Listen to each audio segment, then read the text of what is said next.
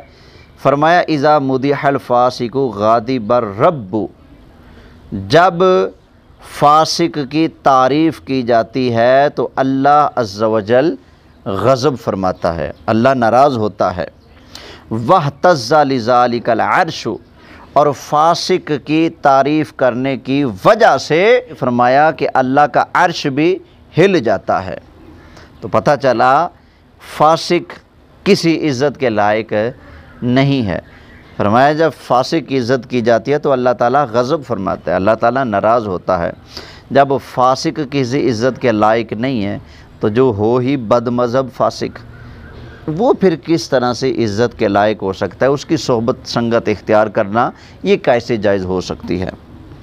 آگے چلیے، اس کو امام بہقی نے نقل کیا ہے حضرت انس رضی اللہ تعالی عنہ سے۔ حضور اکرم صلی اللہ علیہ وسلم نے ارشاد فرمایا ان اللہ یغضب اذا مدح الفاسق فی الارض، اللہ تعالیٰ غضب فرماتا ہے اس وقت جب زمین میں کسی فاسق کی تعریف کی جاتی ہے۔ تو فاسق تعریف کے لائق نہیں ہے تو بد عقیدہ اور بد مذہب یہ کیسے تعریف کے لائق ہو سکتا ہے؟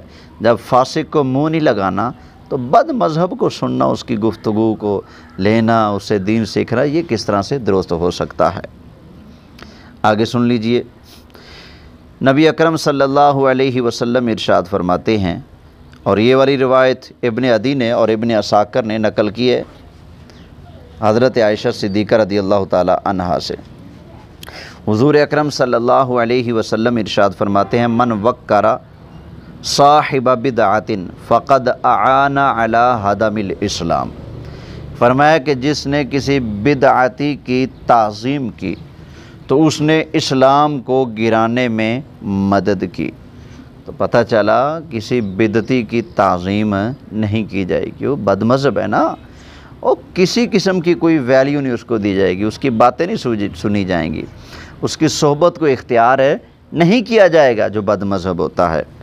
اب آئیے صحابہ کرام علیہم الرضوان کے آثار میں پیش کرتا ہوں۔ حضور علیہ الصلوۃ والسلام کے صحابہ بد مذہبوں کے ساتھ کیسا رویہ اختیار کرتے تھے، اور اس میں انشاءاللہ تعالیٰ تابعین کا بھی تذکرہ ہوگا، وہ کس طرح سے بد مذہبوں کے ساتھ پیش آتے تھے۔ تو حضرت سیدنا عمر فاروق رضی اللہ تعالی عنہ راوی ہیں، آپ ارشاد فرماتے ہیں، فرمایا لما قبض رسول اللہ صلی اللہ علیہ وسلم ارتدت العرب، کہ جب رسول اکرم صلی اللہ علیہ وسلم کا وصال شریف ہوا تو عرب کے لوگ جو تھے وہ مرتد ہو گئے، بہت سارے عرب مرتد ہو گئے۔ وقالو، اور انہوں نے کہا لا نؤدی الزکوٰۃ، ہم زکوٰۃ نہیں ادا کریں گے۔ فقال، تو حضرت ابوبکر صدیق نے آگے سے فرمایا، اب یہ دیکھیں کلمہ پڑھتے ہیں، نماز پڑھتے ہیں، قرآن پڑھتے ہیں، نماز پڑھتے ہیں، اللہ اللہ کرتے ہیں، سب کچھ کرتے ہیں، صرف یہ کہا کہ ہم زکوٰۃ نہیں دیں گے۔ تو حضرت ابوبکر صدیق نے کیا ارشاد فرمایا؟ فقال لو منعونی اکالا لجاہدتہم علیہ، فرمایا کہ تم کہتے ہو کہ ہم زکوٰۃ نہیں دیں گے، تو آپ نے فرمایا کہ ایک رسی بھی جو تم پہلے زکوٰۃ کے ساتھ دیتے تھے اب نہیں دو گے تو میں اس پر بھی تم سے جہاد فرماؤں گا۔ فرمایا جو بندہ کہے کہ میں باقی سب کچھ ارکان تو بجا لاؤں گا لیکن زکوٰۃ ادا نہیں کروں گا، فرمایا زکوٰۃ تو زکوٰۃ ہے، اگر تم پہلے زکوٰۃ ایسے دیتے تھے کہ جانور کے ساتھ رسی بھی دیا کرتے تھے، اب کہو کہ جانور زکوٰۃ میں دیں گے لیکن رسی ساتھ نہیں دیں گے، فرمایا کہ میں صدیق تو اس کے خلاف بھی لڑنے کے لیے تیار ہوں۔ اب حضرت ابوبکر صدیق کا رویہ دیکھیں، بد مذہبوں کے خلاف آپ کس طرح سے میدان عمل میں آئے ہیں۔ اور ایک اور روایت سنتے جائیے، حضرت نافع کہتے ہیں کہ ایک شخص حضرت ابن عمر کے پاس آیا، فقال، اس نے کہا ان فلانن، کہ فلاں ایک آدمی ہے حضرت جی وہ آپ کو سلام کہتا ہے۔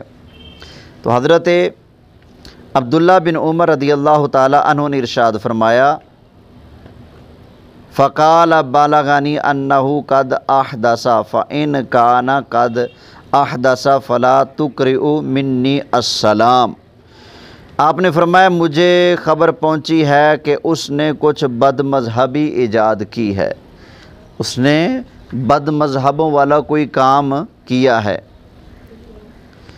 اگر ایسا ہو تو میرا سلام اس کو نہ کہنا۔ حضرت عبداللہ بن عمر ارشاد فرما رہے ہیں مجھے پتہ چلا ہے کہ اس بندے نے کوئی بد مذہبوں والا کام کیا ہے، اس لیے فرمایا کہ میرا اس کو سلام تم نہ دینا۔ اور ایک اور روایت سنتے جائیے، عبداللہ بن عباس اور عبداللہ بن ابی اوفا اور جابر اور انس بن مالک اور ابو ہریرہ رضی اللہ تعالی عنہم اور ان کے زمانے والے حضرات صحابہ رضی اللہ تعالی عنہم اپنے بعد والوں کو وصیت فرماتے تھے، یوصون الی اخلافہم، وہ اپنے بعد والوں کو وصیت فرماتے تھے بھی اللہ یسلموا علی القدریۃ، کہ قدریہ فرقے کے جو لوگ ہیں ان کو سلام نہیں کرنا، ولا یعودوہم، ان کو سلام نہ کرنا، اور بیمار ہو جائیں تو ان کی عیادت بھی نہ کرنا، ولا یصلوا خلفہم، اور ان کے پیچھے نماز بھی نہ پڑھنا، ولا یصلوا علیہم اذا ماتوا، اور جب یہ قدریہ فرقے والے بد مذہب مر جائیں تو فرمایا کہ ان پر جنازہ بھی نہ پڑھنا۔ تو یہ سرکار مدینہ صلی اللہ علیہ وآلہ وسلم کے صحابہ کرام علیہم رضوان کا جو عمل ہے وہ میں نے آپ کے سامنے بیان فرمایا ہے۔ وہ کسی بد مذہب کو لفٹ نہیں دیتے تھے، وہ کسی بد مذہب کی بات نہیں سنتے تھے، اس کی کسی صحبت اختیار نہیں کرتے تھے۔ اللہ تعالیٰ کی بارگاہ میں دعا ہے اللہ تعالیٰ ہمیں بھی یہی جذبہ عطا فرمائے کہ ہم سرکار مدینہ صلی اللہ علیہ وسلم کی بارگاہ کے وفادار رہیں، اور جو لوگ حضور کے صحابہ اور اہل بیت اور حضور کی بارگاہ کے وفادار ہیں ان کے ہم وفادار بن کے رہیں، اور جو حضور کی بارگاہ کے صحابہ اور اہل بیت کے غدار ہیں ہم ان کے ساتھ کسی طرح کی وفا نہ کر پائیں۔ اللہ کرے ہمیں اسی پر اللہ زندہ رکھے اور اسی پر ہمیں موت عطا فرمائے۔ آمین بجاہ النبی الامین صلی اللہ علیہ وسلم۔